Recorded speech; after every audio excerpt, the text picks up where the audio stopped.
Şap. Ey canıvar.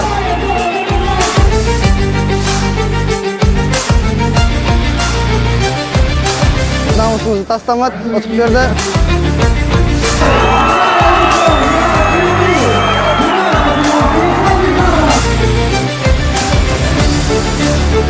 Ал 500 метрден мына соңғы 8 рет қана ұруға рұқсат берілген. 9 рет ұрып қойсаң не болады? Штраф салынады.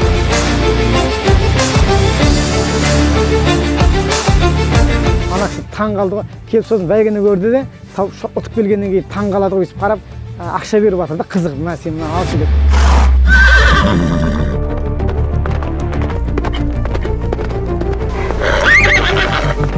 Өзіңіз байқағандай, жаңа ар жақта құлағаным бар ол. Сен жаңа құлап қалдың. Иә, басында шығып мен құлаған едім. Одан кейін қайта мініп алып, қуып жеттің. Иә. Біз Алматыдамыз ағайын.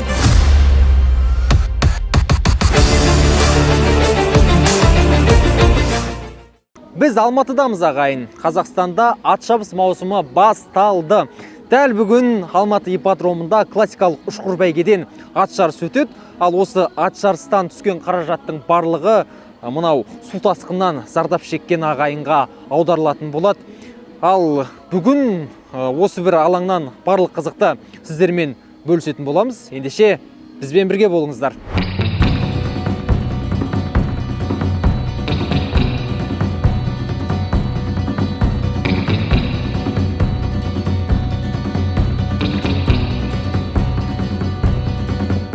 Дәл қазір приз көктем сайысының А кезеңі бойынша жарыс басталады. Бұл жерде бір қызығы Мэрайя атты Қазақстанда туған 2 жасар тұлпар бар екен. Дәл қазір енді осы тұлпардың қарқынын байқайық, ал қалғандарының барлығы шетелден сатып алынған сәйгүліктер.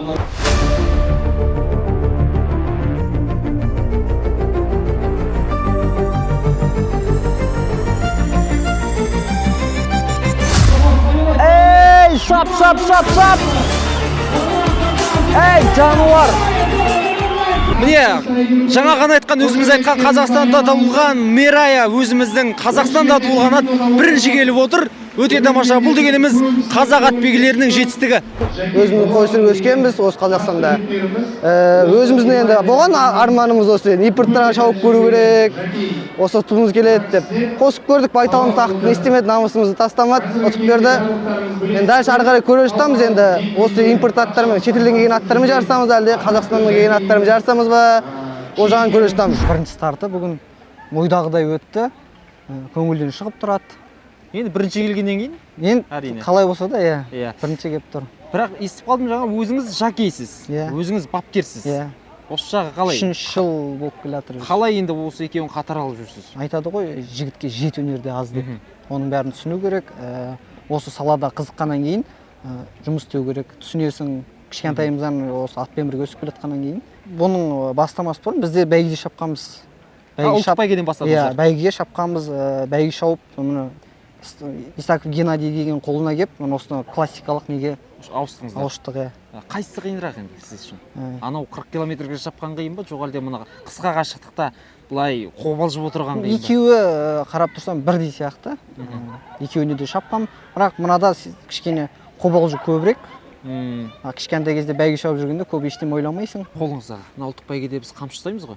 Мынаны айтып беріңізші, бұл қалай қамшыдан бөлек? Ал бұның ерекшелігі? Бұның ерекшелігі қамшыда гладкий скачкіде қамшымен ыңғайсыз шапқан. Неге? Өйткені шауып келе жатып, біреуге тиіп кетуі мүмкін. Ол жаңа қатты болады ғой. Мынау да қатты. Просто айландыру керек. Ұстап көрейін. Осымен бұның ережесі бар ма? Атты қаттырақ ұруға болмайды, 3 рет ұру керек, 4 рет ұру керек. Мысалы 500 метрден мына соңғы 8 рет қана ұруға рұқсат берілген. 9 рет ұрып қойсаң не болады? Штраф салынады, снимать етіледі. Мәссаған. 8 рет өзің санап отырып ұрасың? 8 рет ұрасың, болды.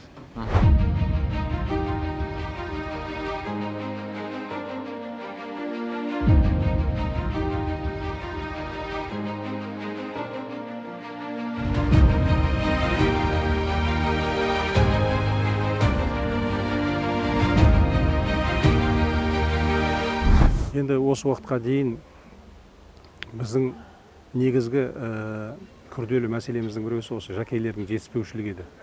Сондықтан биыл жакейлер мектебін аштық. Оған жаңағы Гиллеспи деген ирландиялық маманды шақырып, қазір осы уақытта сол жакейлерді үйретіп жатырмыз.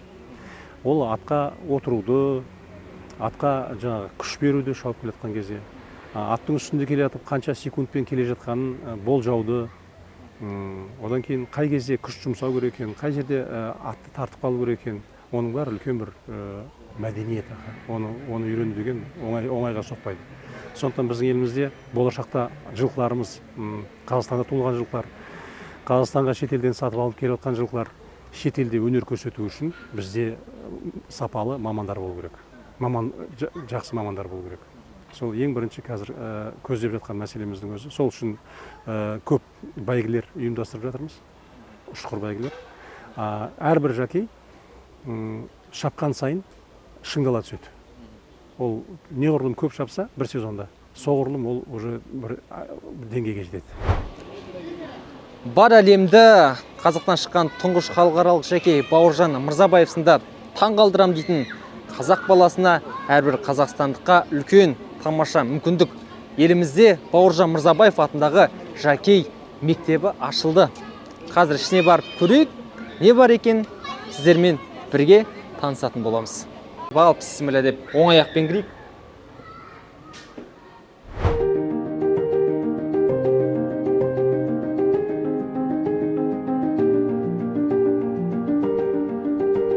Бұл жерде дәл қазір әлемге әйгілі жакей Диклан Гиллеспи қазақ балаларына дәрістерін өткізіп жатыр.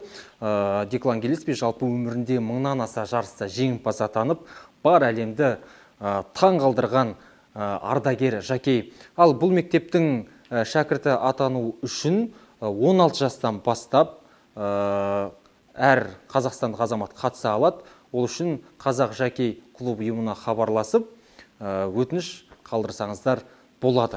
Енді бүкіл балаларды апарамаймыз ғой біз шетелге. Бірақ олардың білімін көтергіміз келеді. Сол кісіні шақыртып, семинар ретінде осы жерде теориялық сабақтарын жүргіздік.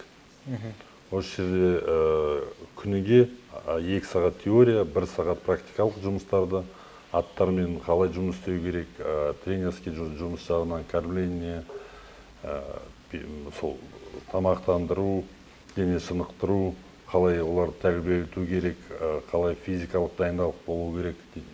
Сөйтіп дорожкаға шығып, сол жақта 3-4 баламен атқа отырып, видеоны түсіріп, сосын келіп, осы видео көріп, қандай балада, қандай қате бар, отырған кезде, мінген кезде, қалай поводды перебирать етеді, қалай хлыспен жұмыс істейді, итерген кезде. Сол қателерді кішкене айтып жүреді. Осылай түзету керек, мынаны істеу керек. Мынау тіс жылқының жасын анықтаймыз ғой, қай жаста екені. Мына жерде 1,5 жаста тісі міне сүт тістер дейміз ғой, мына өзгереді, 6 айлығында міне өзгеріп отырады. 2,5 жаста тісеп тастайды уже 2,5, 5,5 жасқа дейін тісі өзгере бастайды. 23 жасқа дейін өзгереді тісті міне.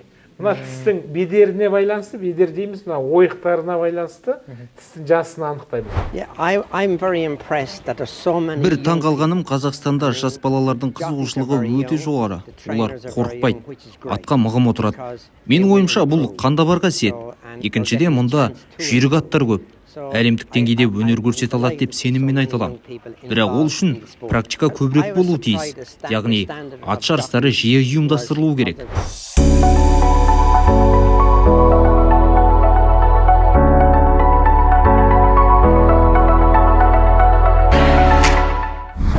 Алматының ауа райы құбылмалы, жаңа ғана күн шайдай ашық еді, енді міне жаңбыр жауып кетті. Бірақ шабандоздар, жакейлер оған қарамайды, бұл спорт.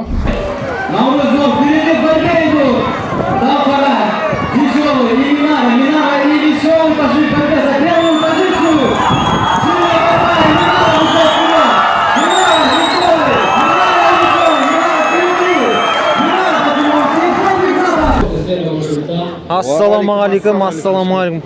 Қалай, сайыс қалай болып жатыр? Сайыс жақсы болады, ауа райы болмаса кішкене. Аттардың жабысы қалай? Керемет. Керемет. Енді сөз жоқ. біреулерге жанкүйерлік етіп отырсыздар ма негізі? Жоқ. Жай өзіміз көруге келдік. Бүгін демалыс. Әр атты көріп, не қылып едік, біреу ғана келді ғой, енді бірінші болып келді. Бірінші жапан құнанға жанкүйер болып еді, сол бірінші келді. Енді қараңыз, бұл классикалық ұшқыр бәйге, иә? Иә. Енді өзіміздің ұлттық бәйгеміз бар, аламан бәйге. Енді оған да барып тұрасыздар ма? Барамыз, бәйгеден қалмаймыз біз. Мына үшеуміз доспыз, үшеуміз. Бәйге қай жерде? Ас беріп жатыр, бәйге болып жатыр Алматы облысында. 100 километр, 150 километр жерге бәріне барып. Сіздер бармасаңыздар бәйге өтпейді. Солай ма? Жанкүйеріміз ғой енді, қазақпыз ғой. Құлап қалса да атына қайтадан мініп, қарсыластарын қуып жетіп, бірінші орын алған бұл Бекзат жеңесін құтты болсын. Ана қолыңды алып қойын. Мына формула туралы айтып өтші. Қалай осы мен сыртынан қарап қызығып жүремін осы жакейлерге. Формалары да ерекше, өздері етіктері де ерекше. Бұл жакейлер арнайы бұл жаңа классикалық түрде шабатын атта жакейлердің формасы болып салынды.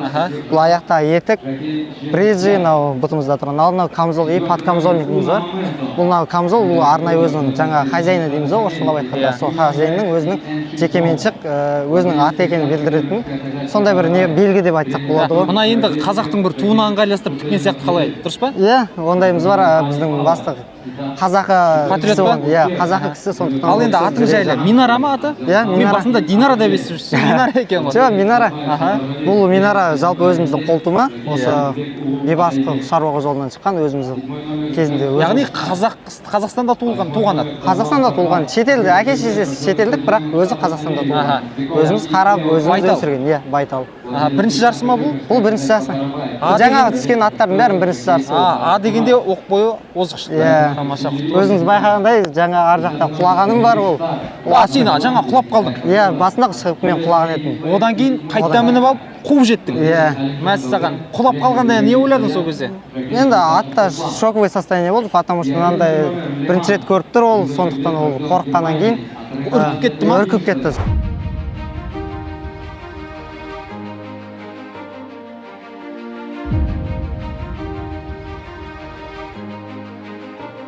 Ұшқыр бәйге дегеніміз бұл орысша гладкий скачка дейді.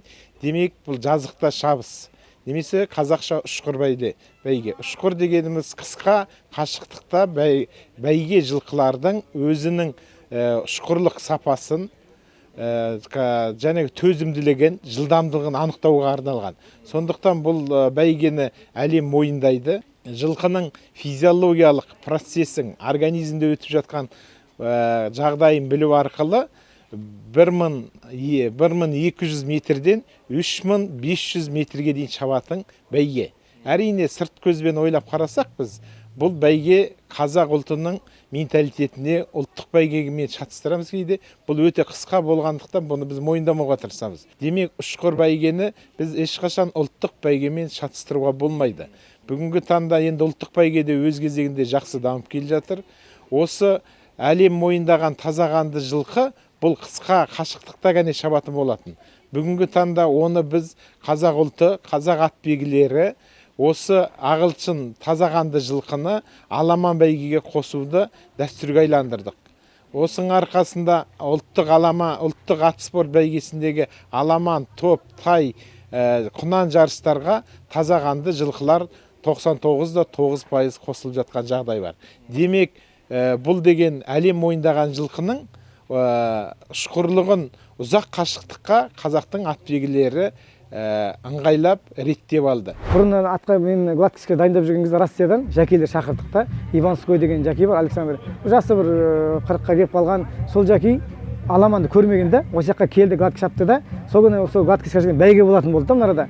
Сонда біздің Ақжол деген балдарымыз бар, жакейлер кішкентай олар. Салмағы 28. Мен айттым, қазір мына балдар бәйге шабады, мана қарайды да. Осылар шаба ма деп, аттың басын ұстай ала ма деп айтады да ана бала. Бұл ұстаған жайдақтай шабады деймін да. Сен бұл құнанды шабады, мысалы 11 километр, одан кейін топ бәйген шабады 16 километр, сосын 25 километр подряд шабады мына балалар деймін ғой. Ана кісі таң қалды ғой. Келіп сосын бәйгені көрді де, ұтып келгеннен кейін таң қалады ғой, өйстіп қарап, ақша беріп жатыр да, қызығып, мына сен мынаны алшы деп. Көйісіп қарайды, қызығып қарайды да, неужели сенің қазақ балдар деген мынандай шабады дейді да, бізде ондай емес дейді да, Россияда. Жас бала, кішкентай бала дейді да, өте сүйіспеншілік қанда бар нәрсе да, жайдақтай шабады еще дейді ғой, өйтіп қарап тұрып. Аламанға көп бала шабады да, қазір олар ертең салмақ өскеннен кейін аламанға бәйге керексіз болып қалды. Сол балдардың бәрін біз шақырып жатырмыз, сен кел, үйрен, көр деп.